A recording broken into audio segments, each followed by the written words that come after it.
Hey guys, it's Bug and Bear. Today we're going to be reading Chapter 2 of Robinson Crusoe. If you didn't see the first chapter, then before you see the second chapter, I would go see the first chapter. Right, Luke? Don't you think they should see the first chapter before they see the second chapter? Yeah. Well, you want to go first? You go first. I make my first Baltic voyage. I soon found that my mother's words were true. A sailor's life is indeed a hard life. There was no time for play on the board of our ship. Even in the fairest weather, there was much work to be done. On the very first night, the wind began to blow. The waves rolled high. The ship was tossed this way and that. Never had I seen such a storm. All night long, the wind blew, as was so badly frightened that I did not know what to do. I thought the ship would surely go to the bottom. Then I remembered my pleasant home and the words of my kind mother. If I live to reach dry land, I said to myself, I will give up this thought of being a sailor.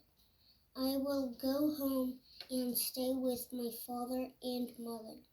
I will never set my foot in another ship. Day came. The storm was worse than before. I felt sure that we were lost, but toward even the sky began to clear. The wind died away.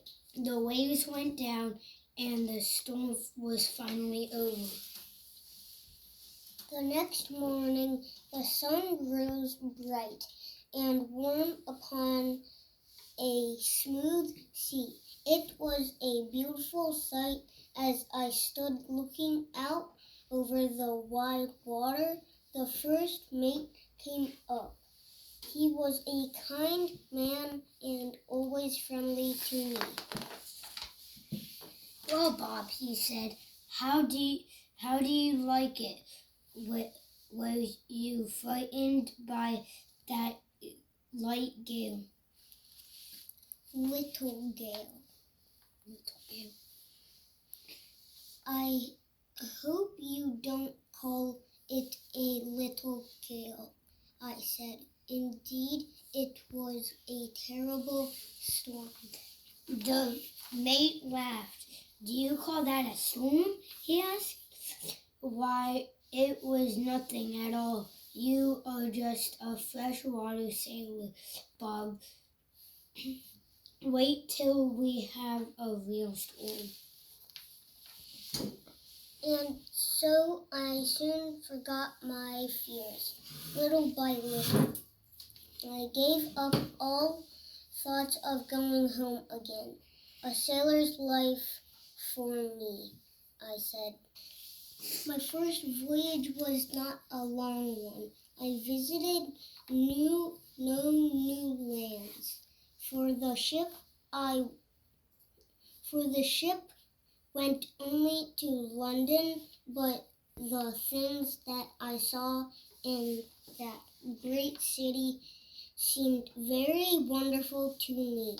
Nothing would satisfy me but to take a long voyage. I wished to see the whole world. I don't know about you guys, but if I were in the middle of an ocean on a boat, I would be pretty scared. Do not want to go on a ship. Yeah, I hate the ocean. Same. the oceans. And if I it was at in least the feel ocean confused. during a storm, I would be super scared. Don't forget to check back in next week to see chapter 3, I See Much of the World. Hope you guys enjoyed this video. Don't forget to like, subscribe, and hit that notification bell.